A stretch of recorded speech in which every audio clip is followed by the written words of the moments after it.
ಅಣ್ಣ ಹತ್ತಿಗೆ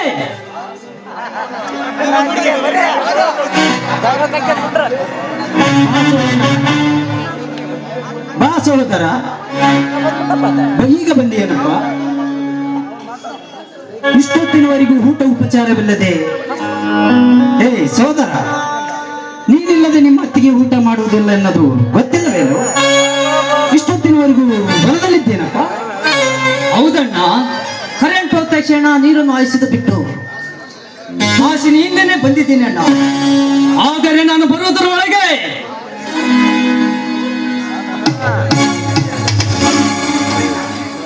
ಊರಿನ ಅಗಿಸಿ ಮುಂದೆ ಕುಸ್ತಿ ಕಣ್ಣನೆ ಏರ್ಪಟ್ಟಿತ್ತು.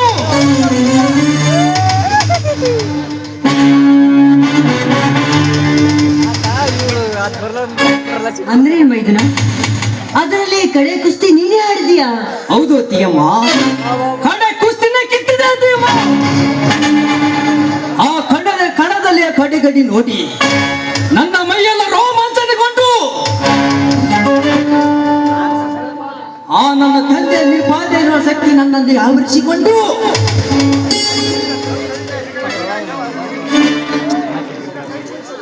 ಅತ್ತಿಗೆಮ್ಮ ಈ ಉಳಿಸಿದ ಈ ಕೈ ತುತ್ತಿನ ರಕ್ತ ಕೂಗಿ ಆಯಿತು.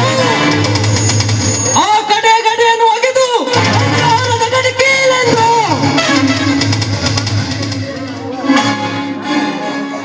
ಸೋದರ, ನನಗೆ ತಿಳಿಯದ ಹಾಗೆ ನಮ್ಮೂರಿನಲ್ಲಿ ಕುಸ್ತಿ ನಡೆಯುತ್ತೆ. ಹೌದಣ್ಣ, ಊರಿಗೆ ದೊಡ್ಡವನಾದ ಆ ಸಿದ್ದಣ್ಣಗೌಡ ಏರ್ಪಡಿಸಿದ್ದಣ್ಣ ಈ ಕಣವನ್ನು. ಆ ಕುಸ್ತಿಯಲ್ಲಿ ಆ ಗೌಡನ ಬಂಟ ಹರಿಯಾಣದ ಕೊನೆ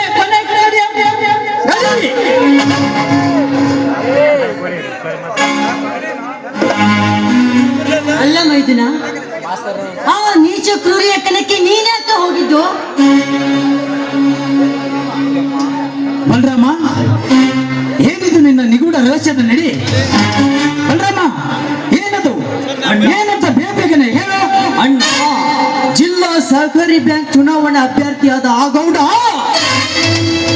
ನಮ್ಮ ಭಾಗದ ಎಲ್ಲ ಸಹಕಾರಿ ಸೊಸೈಟಿ ಅಧ್ಯಕ್ಷರನ್ನು ಕರೆಸಿ ಅವರಿಗೆ ಜೀವ ಬೆದರಿಕೆ ಹಾಕಿದ್ದ. ಅದರಲ್ಲಿ ಒಬ್ಬತ ಎತ್ತು. ಏನ್ರಿ ಗೌಡ್ರೆ, ಇದು ಪ್ರಜಾಪ್ರಭುತ್ವ ಇದೆ, ಇದೇನು ರಾಜ ಮಹಾರಾಜರ ಕಾಲವಲ್ಲ, ನಮ್ಮ ಮತ ನಮ್ಮ ಹಕ್ಕಿದೆ ಎಂದನು. ಸೋದರ, ಅದಕ್ಕೆ ಆ ಸಿದ್ದನಗೌಡ ಸುಮ್ಮನಿದ್ದೇನೇನು? ಇಲ್ಲಣ್ಣ, ಆ ಕರಿಯನಿಂದ ಅವನಿಗೆ ಸಾಕಟ್ಟು ಆಡಿಸಿಬಿಟ್ಟ. ಅವನ ಹೊಡೆತಕ್ಕೆ ಅಲ್ಲಿದ್ದರು ಓಡಿ ಹೋಗಿಬಿಟ್ರು. ಅಲ್ಲಿ ನಿಂತವನು ನಾನೊಬ್ಬನೇ ಮಾತ್ರ. ಆ ನೀಚನ ಮುಂದೆ ನೀನ್ಯಾಕಪ್ಪ ಎದ್ದು ನಿಂತೆ? ಆತ ಕ್ರೂರಿಯಾದರೇನು, ರಾಜ ಗೌಡ ದುರ್ಯೋಧನನು. ಅಣ್ಣ, ಆ ಗೌಡ ನನ್ನನ್ನು ನೋಡಿ ನಿಸೆದಿರಿವಿ, ನನಗೇನಂತ ಗೊತ್ತೇನಣ್ಣ? ಏನಂದ ಸೋದರ? ಏನಲೇ ಹರಂಕೋಲ, ರಾಮಲಿಂಗನ ತಮ್ಮ ರಣೇದಿ ಎದ್ದು ನಿಂತೇನಲೇ ನನ್ನ ಕರಿಯನ್ನು ಹೊಂಟಕ್ಕ.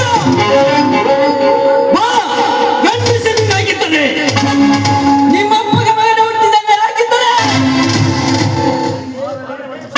ಬಾರಲೇ, ಒಂದು ಕುಸ್ತಿ ಹಿಡಿಯಲ ನನ್ನ ಕರಿಯನ್ನು ಕೂಡ ಎಂದ. ಅಲ್ಲಪ್ಪ, ಅಪ್ಪಗ ಹುಟ್ಟಿದ ಮಗ ಇಲ್ಲೇ ಇದ್ದೀನಂತ ಎದ್ದು ನಿಂತು ಅವನ ಮುಂದೆ ಪ್ರೀತಿ ತಿರುವಿ ಸಟ್ಟು ಹೊಡೆದು ನಿಲ್ಲಬೇಕಾಗಿತ್ತು. ಅತ್ತಿಗೆಮ್ಮ ಸಟ್ಟು ಹೊಡೆದರು. ಅತ್ತಿಗೆಮ್ಮ, ಆ ಕ್ಷಣವೇ ನಾನು ಪ್ರತಿನಿಧಿಸುತ್ತಿರುವೆ. ಅಪ್ಪಗೆ ಹುಟ್ಟಿದ ಮಗ ನಾನಲ್ಲ ಎಂದವನೇ. ಆ ಕರಿಯನ್ನು ಹೊತ್ತು ಆ ಅಗಸೆ ಮುಂದೆ ಹತ್ತು ಸುತ್ತು ಹಾಕಿ ಎತ್ತಿ ಆ ಗೌಡನ ಪಾದ ಮುಂದೆ ಒಗೆದು ಆ ಕರಿಯನ ಎದೆ ಮೇಲೆ ಕಾಲಿಟ್ಟು ಏಕೆ ಹೊಡೆದು ಬಿಟ್ಟೆ ನಮ್ಮ ಗೌಡನ ಮುಂದೆ.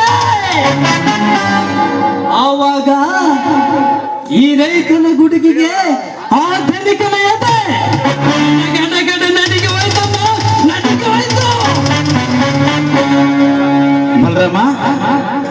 ಇದನ್ನು ಕೇಳಿದರೆ ನನಗೆ ಯಾಕೋ ಭಯ ಅನಿಸ್ತಾ ಇದೆಯಪ್ಪ. ಏನ್ರಿ ನೀವ್ಯಾಕೆ ಭಯ ಪಡ್ತಾ ಇದ್ದೀರಾ? ಇದರಲ್ಲಿ ಗೆದ್ದವನು ನನ್ನ ಮೈದುನ ರೀ, ನನ್ನ ಮೈದುನ.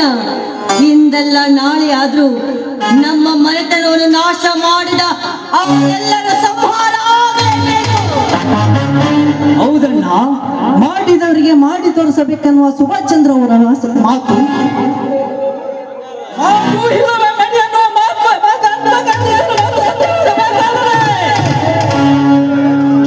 ನಮ್ಮಂತ ಯುವ ಶಕ್ತಿಗಳು ಎದ್ದು ನಿಲ್ಲಲೇಬೇಕು.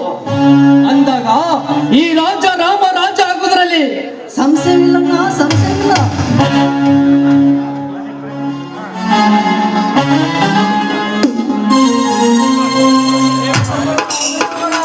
ಅಣ್ಣನ ಮಾತಿನಲ್ಲಿ ಸತ್ಯಾಂಶ ಯುವ ಶಕ್ತಿ ಇದ್ದಿದ್ದ ಶಕ್ತಿ ಎಂದು ಸ್ವಾಮಿ ಹೇಳಿದ್ದಾರೆ. ಬಾರಪ್ಪ ಪ್ರದೀಪ, ಈಗ ಬಂದಿಯೇನು? ಹೌದಣ್ಣ. ಹೌದು, ನಿನ್ನ ಓದು ಮುಗೀತೇನಪ್ಪ? ಪ್ರಥಮ ರಾಂಪುರ ನಿಲ್ಲಿಸಿದ್ಯಾಣ, ಅದಕ್ಕೆ ನಿಮ್ಮಿಬ್ಬರ ಆಶೀರ್ವಾದೇ ಕಾರಣ. ಸಹೋದರ, ನಮ್ಮ ಆಶೀರ್ವಾದಕ್ಕಿಂತ ಆ ಮಹಾನುಭಾವನ ಆಶೀರ್ವಾದ ದೊಡ್ಡದು. ನಾವು ನಿಂತ ನೆಲ, ನಾವು ಬಿತ್ತುವ ಹೊಲ, ನಮ್ಮೆಲ್ಲರ ಶಕ್ತಿಯ ಬಲ ಅದೆಲ್ಲವೂ ಹೌದೇ ಸಹೋದರ. ಇದೆಲ್ಲವೂ ಈ ಸೌಕಾರನ ಸಂಪತ್ತು ಸಹೋದರ.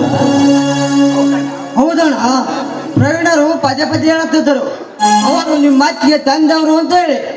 ಇಡೀ ನಾಡಿಗೆ ದೇವರಾಗಿದ್ದೀರಿ ಅಂತೆ ಅಣ್ಣ. ಹೌದಪ್ಪ, ಸಮಯಕ್ಕನುಸಾರವಾಗಿ ಅವರ ಮಾಡಿದ ಘನ ಕಾರ್ಯವನ್ನು ಮುಂದೊಂದು ದಿನ ಹೇಳ್ತಾ ಹೋಗ್ತೇನಂತೆ. ಅಂತವರ ಮಗಳಾದ ಈ ನನ್ನ ಅತ್ತಿಗೆ ಪುಣ್ಯವಂತೇ ಸರಿ. ಅದನ್ನು ನನ್ನ ಬಾಯಿಂದ ಹೇಳಲಾಗದು ತಮ್ಮ. ಇರಲಿ, ಈ ಸಂತೋಷಕ್ಕೆ ನಾವೆಲ್ಲರೂ ಕೂಡಿಯಾಡಿ ಕುಣಿದು ಆನಂದ ಪಡೋಣ. ಬನ್ನಿ, ಇದೆಲ್ಲ ನಮ್ಮ ಭಾಗ್ಯವೇ ಸರಿ. ಸಂಸಾರ ಆನಂದ ಸಾಗರ ಪ್ರೀತಿಯೆಂಬ ದೈವವೇ ನನಗಾರ. ಆ ದೈವ ಬಂದರದಿಲ್ಲ ಬಾಳು ಬಂಗಾರ. ನಮ್ಮ ಸಂಸಾರ ಆನಂದ ಸಾಗರ, ನಮ್ಮ ಸಂಸಾರ ಆನಂದ ಸಾಗರ. ದೈವವೋ ಜಗದಾಧಾರ, ಆ ದೈವ ಬಂದವರಿಂದ ಆನಂದ ಸಾಗರ.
ಸೋದರ ಬಾಚಲದು ವಚನವನ್ನು ಮೀರಿಸ ಗುಣವಂತ ನನ್ನಿ ಕಣ್ಣನು ಕಷ್ಟ ಸುಖದಿ ಅಣ್ಣನಿಗೆ ನೆರವಾಗುವನು ಕಷ್ಟ ಸುಖದಿ ಅಣ್ಣನಿಗೆ ನೆರವಾಗುವನು ಬಾಲರ ತಪ ಸಾಗಿಸಲು ನುಡಿಯುವನು ಬಾಲರ ತಪ ಸಾಗಿಸಲು ನುಡಿಯುವನು